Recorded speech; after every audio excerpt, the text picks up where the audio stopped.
Hello friends, આજે આપણે બનાવશું ભરેલા ગુંદા.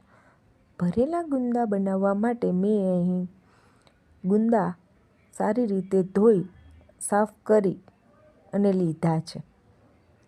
તો એ ગુંદામાંથી પહેલાં આપણે ઠળિયા છે એને દૂર કરીશું.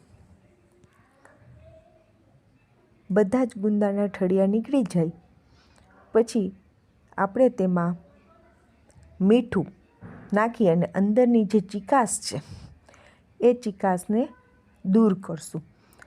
તમે જ્યારે ગુંદામાંથી ઠળિયા કાઢો ત્યારે એ ખાસ ધ્યાન રાખવાનું છે કે એ ગુંદું આખું રહે, બે ફાડા ન થાય.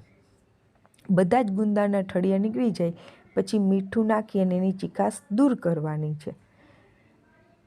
આવી રીતે બધા જ ગુંદાની ચીકાશ દૂર થઈ જશે એટલે ખાવામાં એ ચીકાશ લાગશે નહીં. પછી એક બાઉલમાં ચણાનો લોટ, મરચું પાવડર, હળદર પાવડર, ધાણા જીરું, હિંગ, મીઠું, ગરમ મસાલો, ગોળ, તેલ અને લીંબુ એ બધું લઈ અને એને સારી રીતે મિક્સ કરવાનું છે.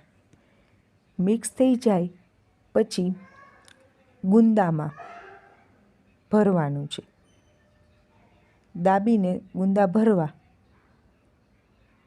બધા જ ગુંદા ભરાઈ જાય પછી એને સ્ટીમ કરવા માટે મૂકવાનું. લગભગ 15થી 20 મિનિટમાં એ ગુંદા તમારા બફાઈને તૈયાર થઈ જશે. જો 15-20 મિનિટ પછી જો એ બફાણા ન હોય તો 5 મિનિટ વધારે તમે રાખી શકો છો. આમ બધા જ ગુંદાને બાફી લેવા. જો તમે મારી ચેનલને લાઇક, શેર, સબસ્ક્રાઈબ ન કરી હોય તો લાઇક, શેર, સબસ્ક્રાઈબ કરજો. ગુંદા બફાઈ ગયા પછી તમે એક પેનમાં તેલ મૂકી એમાં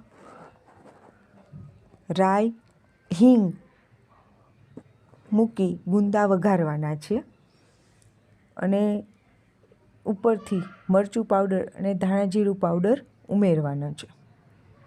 થોડીક વાર ઢાંકણ ઢાંકી અને એને ચડવા દેવાનું છે. તો તૈયાર છે આ ગુંદા. એને ડીશમાં કાઢી અને કોથમીરથી સજાવો.